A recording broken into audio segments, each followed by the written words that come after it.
안녕하세요. 자사운용 1부 이트레이딩 팀의 박보영 과장입니다. 안녕하십니까. 자본시장 영업부 이코노미스트 문정입니다. 9월 한 달 정말 킹달러의 그렇죠. 폭주에 글로벌 금융시장이 출렁였는데요. 이로 인해서 경기 침체 우려가 확산되었었죠. 네. 미 달러화는 연준의 세 차례 연속 75bp 금리 인상과 더불어 공격적 긴축 행보가 지속된 가운데 파운드화를 중심으로 유럽 통화의 약세가 이어지면서 강세 흐름을 지속했습니다. 달러원 환율 역시 글로벌 달러 강세의 흐름 속에 안전자산 선호 심리와 국내 무역 적자가 지속되면서 2008년 글로벌 금융위기 이후 처음으로 1,400원대 상향 돌파하였습니다. 9월 환율 관련 워드 클라우드를 살펴보면 그동안 계속 등장했던 인플레이션이나 기준금리 이외에 파운드와 또 러시아 등이 눈에 띄는데요. 지난달에는 연준의 기준금리 가속화 우려 이외에도 러시아 우크라이나 확전 우려, 또 파운드화 쇼크 등이 금융시장 불안 요소로 등장하였습니다. 9월 달에는 FOMC가 정말 큰 파장을 일으켰잖아요. 네. 10월 달에는 어떤 이벤트들이 있을까요? 네, 10월 달에는 FMC는 없지만 그래도 굵직한 이벤트, 특히 요즘에 시장이 워낙 변동성이 크기 때문에 10월 달에도 통화정책회의나 아니면 GDP 성장률 발표가 있는데요. 일단 12일 날 한국은행 금통위가 예정되어 있고요. 그다음에 13일 날 바로 미국 연준의 9월 달 FMC 의사로, 그리고 미국의 소비자 물가, 이제 가장 시장에서 주목하는 미국의 9월 소비자 물가가 발표될 예정이고요. 그다음에 이제 중국의 이제 10월 16일 날 중국 공산당 회의도 크죠. 가장 큰 회의고. 그다음에 중국 GDP, 3분기 GDP, 이어서 이제 한국, 그다음에 미국, 유로 이어서 이렇게 이제 3분기 GDP가 얼마 나오느냐라고 봐야 될 것 같습니다. 그러니까 결과적으로 한국은행 금통위와 미국 연준의 FOMC 의사로, 특히 이제 미국의 고용 지표, 그다음 물가 지표도 상당히 주목하는 지표고, 그다음에 각국의 성장률이 얼마나 안 좋게 나올 거냐. 이미 미국 연준이 올해 성장률이 되게 낮췄기 때문에 아마 3분기 성장률은 예상보다 더 안 좋게 나올 거다라고 보고 있거든요. 그래서 경기에 대한 우려들, 그다음에 금리와 물가 이런 것들을 좀 주목할 필요가 있고요. 또한 시장에서 봤을 때는 최근에 파운드화가 가장 이슈가 되고 있잖아요. 영국의 기술금리 급등, 거의 국채 매도죠. 매도가 나오고 있고, 그로 인해서 이 파운드화에 대한 신뢰가 약해지면서 파운드화가 얼마만큼 반등할 수 있을지 아니면 더 하락할지, 이런 것들도 주목할 이벤트라고 봐야 될 것 같습니다. 10월 이벤트 중에 금통위가 있는데요. 네, FOMC에서는 세 차례 75bp 금리 인상을 했는데 네. 이에 맞춰서 한국 금통위에서도 좀 매파적인 성향을 네, 보일지. 맞습니다. 일단 한국은행 이창용 총재도 얘기를 했거든요. 국회에서 얘기를 했기 때문에, 그러니까 미국 연준이 9월달 FOMC에서 생각보다 높은 올해 말 4.4, 내년 말에는 이제 4.6까지 올렸거든요. 거의 한 80에서 100bp 정도 올렸는데, 결국에는 한국은행도 미국 금리 인상에 동조할 수밖에 없지 않느냐. 특히 이 수입 물가가 좀 크게 오를 것이다라는 거, 에너지 가격뿐만 아니라 환율도 크게 올랐기 때문에 지금 현재 봤을 때 이제 정부 입장에서는 외환시장 안정이 가장 또 중요한 목표가 되고 있거든요. 그래서 환율이 이 수준으로 계속 간다면 물가가, 수입 물가 때문에 물가가 계속적으로 오를 수밖에 없는 상황입니다. 결국에는 이 물가 안정을 위해서, 그러니까 수입 물가 하락을 위해서는 이 환율 부분을 감안을 해야 되고요. 이 환율에 있어서는 한국과 미국의 금리 차가 또 워낙 중요하기 때문에 결국에 10월 달에 한국은행은 50bp 정도의 금리를 올려야 되지 않느냐라고 보고 있습니다. 근데 문제는 이렇게 한국은행도 금리를 급하게 올렸을 때 그로 인해서 이제 민간 쪽에서의 이제 경제 상황이 더 안 좋아질 거다. 특히 우리나라 같은 경우는 이제 민간 부채 문제들, 가계 부채 문제, 이로 인해서 이제 금리가 올라가면 부실 기업들도 나오고요. 그다음에 한계 가구 이런 문제도 나올 수 있거든요. 그렇다고 이제 금리를 올리지 않을 수도 없고, 그런 양쪽에 이제 좀 딜레마라고 봐야 되는데, 결국에는 한국은행 입장에서는 미국과 금리를 동조할 수밖에 없다. 물가와 환율을 안정시키기 위해서. 다만 이런 한계 기업이나 한계 가구들 이런 것들은 또 다른 재정 지원들 이런 것들을 통해서 이 부실화를 막는 그런 양쪽의 조치를 취하지 않겠느냐 보고 있고요.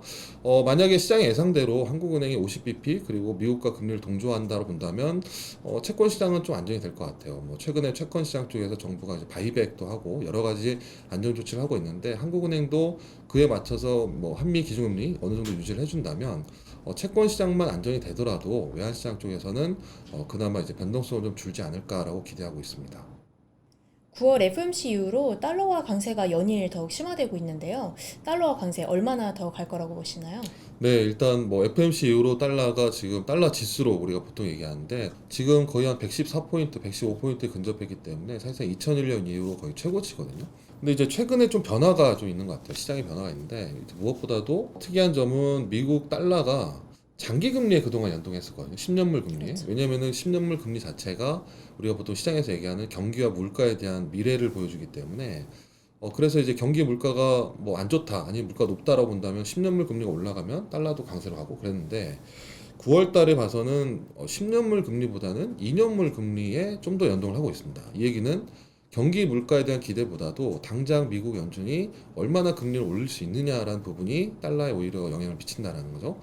그래서 오히려 최근에는 미국 달러에 대한 부분은 2년물 금리를 좀 지켜보고 있는 입장인데 2년물 금리가 얼마까지 갈 거냐가 중요하잖아요. 2년물 금리 얼마까지 갈 거냐 봤을 때 과거 경험적으로 미국 2년물 금리 자체가 미국 연준 금리의 거의 상단 쪽에 근접했거든요. 근데 이번에 미국 연준이 올해 4.4, 내년 4.6이기 때문에 시장에서는 2년물 금리가 4.4에서 4.6% 정도 갈 것이다 라고 보고 있습니다.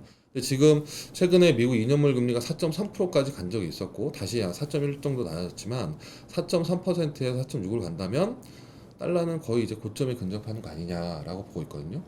그래서 그런 부분에서 달러가 지금 남은 이제 미국 금리, 단기 금리와 달러 지수로 본다면 2에서 3% 정도 좀 룸이 남아 있다라고 보고 있고요. 근데 이제 그 부분이 만약에 충격으로도 갈 수 있잖아요. 시장에 충격을 갈 수 있을 때 그런 부분은 아마 시장이 예상했던 2년물 금리 상단이 4.6보다 더 높아지면 금리가 더 올라가는 거죠. 그렇게 될 경우에는 사실상 국채 매도가 나오기 때문에 그런 부분에서 아마 달러가 더 강세로 갈 수도 있습니다. 저희가 봤을 때 일단 10월 달에 단기적으로 미국 달러는 2년물 금리, 국채 2년물 금리를 얼마만큼 동조하느냐라는 부분을 좀 지켜봐야 되지 않을까라고 보고 있습니다. 9월에 달러원 환율이 1,430원대까지 정말 가파르게 맞습니다. 올랐잖아요. 달러원 환율 상단 도대체 어디까지 갈까요? 네, 사실 지난번 이제 9월 FMC 이후로 이제 미국의 금리 인상 경로를 상향했거든요. 50bp 저희가 원래 예상했던 것보다 더 높은 50bp를 올려서 그랬을 때 달러 환율은 한 1,450원 정도 상단을 보고 있습니다. 그만큼 사실상 이제 시장은 약간 공포 심리가 더 컸다라는 거. 특히 이제 파운드까지 무너졌으니까. 그렇기 때문에 지금 저희가 뭐 말씀드릴 수 있는 부분, 예측할 수 있는 부분은 과거 경험에 대한 부분, 그 다음에 앞으로의 상황 이런 것들로 얘기할 수 있을 것 같아요. 근데 과거 경험적으로 봤을 때 달러 환율의 평균은 한 1134원이었습니다. 1134원. 그러니까 상당히 낮죠. 그리고 위로 한 1235원이었고 그 위로는 1330원. 그래서 지난 6월, 7월 달까지만 하더라도 시장은 1330원을 얘기했었거든요. 근데 불과 한 두 달 만에 1430원이라는 거죠. 그거보다 더 위의 환율을 표준 편차를 더 위로 올린다면 1439원. 그 이상이면 금융위기에 기록했던 1,500원대. 그래서 뭐 1,500원 간다라는 얘기도 있는데 그렇지 않다면 예상했던 수준이 간다면 지금 달러도 거의 고점에 근접하지 않았나라고 보고 있고요. 지금 기술적으로는 1,439원인데 앞으로 뭐 1,500원 이상 올라가느냐라고 봤을 때 뭐 추가로 올라가는 폭이 크지 않습니다. 그러니까 정부도 정책이 나오고 이런 부분이 있을 거고요. 만약에 언젠가는 이제 글로벌 경제가 정상화되고 환율이 하락 안정화된다면 다시 1,500원대로 내려가겠죠. 그래서 지금은 추가로 상승하는 부분은 심리적인 불안 요인들, 미국 국채 금리 이런 부분이 중요할 것 같고요. 저희가 봤을 때 그래도 상당히 여전히 무겁다라고 보기 때문에 아마 추가 상승의 부분은 금융위기가 재현되지 않는다면 추가 상승 폭은 크지 않을 것이다라고 보고 있습니다. 마지막으로 10월 환율 전망 부탁드립니다. 네, 사실 10월 달 전망이 되게 어렵습니다. 지금 뭐 저희가 예상했던 수준을 훨씬 넘어섰거든요. 그래서 지금 저희는 일단 어디까지 올라갈 수 있느냐, 이 불안 심리가 어디까지 갈 거냐라는 부분이 훨씬 더 중요해졌다라는 부분이고요. 저희가 주목하는 지표는 일단은 금융위기가 오느냐, 안 오느냐 이런 부분도 중요하고 그 다음에 금리를 설명하는 부분들 특히 국내 원화 무역 수지 이런 것들 봤을 때는 에너지 가격이 상당히 중요하고요. 그리고 미국 단기 금리 상당히 중요하고 미국의 고용 지표와 물가 지표 그다음에 영국 파운드와 이런 것들이 전반적으로 다 중요해졌습니다. 그래서 그 중에서도 시장에서 영향을 미칠 부분은 에너지 가격과 단기 금리라고 봐야 될 것 같고요. 현재 상황에서는 FMC 이후로 지금 금리가 더 프라이싱 되고 있거든요. 반영이 되고 있다는 거죠. 그래서 달러도 좀 고점에 거의 근접하지 않았나라고 보고 있습니다. 그래서 하지만 이제 변동성이 커졌기 때문에 지금 대략적으로 20일 이동평균선이 1346원입니다. 거의 100원 정도 벌어져 있거든요. 오버슈팅 돼 있다는 거죠. 그래서 하지만 이제 금융시장 불안이 남아있기 때문에 10월달 환율은 상하단이 상당히 넓을 거다라고 보고 있습니다. 11월 초에 FOMC까지는 계속적으로 변동성 장세가 이어질 거라 보고 있고요. 그럼에도 불구하고 상당히 무겁다는 부분 때문에 10월달 달러 환율은 하단은 1365원 그리고 상단은 1465원 평균은 1415원으로 9월보다는 높지만은 그래도 지금 현재 수준보다는 상단은 높진 않을 것이다 라고 예상을 하고 있습니다. 유로원 환율도 1360원에서 60원대에서 1390원 정도 예상하고요. 엔원 환율은 최근에 일본 정부 개입 때문에 950원에서 1000원 정도에서 등락할 것으로 보고 있습니다.